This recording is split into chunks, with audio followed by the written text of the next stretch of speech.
السلام عليكم جمهور الزمالك العظيم.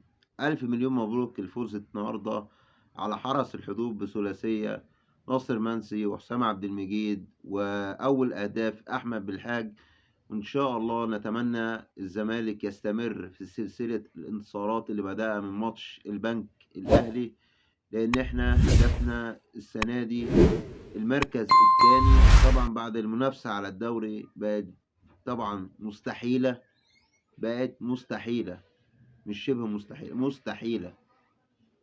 هدفنا المركز التاني عشان نخش أفريقيا السنة الجاية بعد 3 سنين الزمالك بيعاني فيهم في دوري الأبطال، وبيخرج بشكل متكرر في ال3 سنين من دوري المجموعات.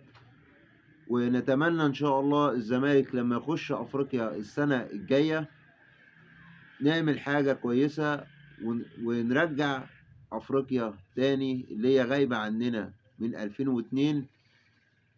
طبعا غايبة عننا بأفعال كتيرة وحاجات كتيرة وكلنا عارفينها، بس إن شاء الله بإذن الله السنة الجاية مع التدعيمات الجديدة مع استقرار، حطوا تحتيها 1000 خط، استقرار الفريق واستقرار الإدارة.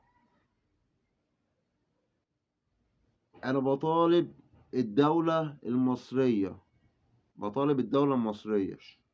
زي ما استقرار النادي الأهلي خط أحمر، واحنا عارفين الاستقرار الأهلي ده محدش يقدر يجي جنبه، مع إن في بلاوي ومصايب سودا بتحصل. احنا بنطالب الدولة المصرية سيبوا النادي الزمالك يبقى مستقر، بس مش عايزين حاجة تاني. سيبوا مجلس الإدارة يبقى مستقر وفي حاله، بلاش مؤامرات، بلاش مشاكل. المشاكل دي ممكن تتحل في غرف مغلقة بعيدا عن الإعلام، بس سيبوا استقرار نادي الزمالك. نادي الزمالك نادي مصري. وعايز أقول للاعب الهارب اللي اسمه كهربا، انت كده كده يا حبيبي هتدفع الغرامة.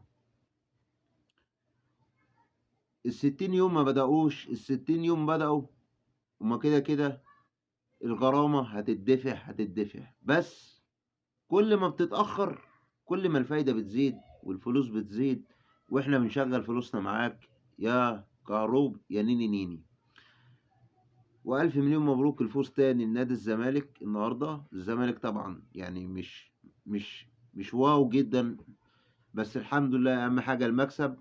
بس بطالب لعيبة الزمالك إن هي ما اشوفش انا لعيبه الزمالك لما بتجيب هدف بتتراجع بشكل كبير لورا. لا، انا مش عايز اشوف الحته دي تاني. ما ينفعش حرس الحدود النهارده يمسك عليا كوره بالشكل ده. وحاجات كتيره في المباراه، يعني الشوط الاول الزمالك جاب جون وربنا كرم وجبنا جون، تراجعنا لورا، جبنا الجون التاني وخلص الشوط الاولاني 2-0. حرس الحدود نزلت الشوط التاني طبعا عايزه تجيب هدف، بس ما عندهمش المهاجم اللي يخلص، ما عندهمش مهاجم يقدر يجيب لهم جون. بس لعيبه الزمالك بتتراجع بشكل كبير لورا ليه مش عارف. نتمنى بقى مع المدرب الجديد نشوف بقى معالجه للاخطاء دي، والحمد لله على المكسب التاني على التوالي، وان شاء الله القادم افضل. وتاني استقرار نادي الزمالك يا مسؤولين. السلام عليكم.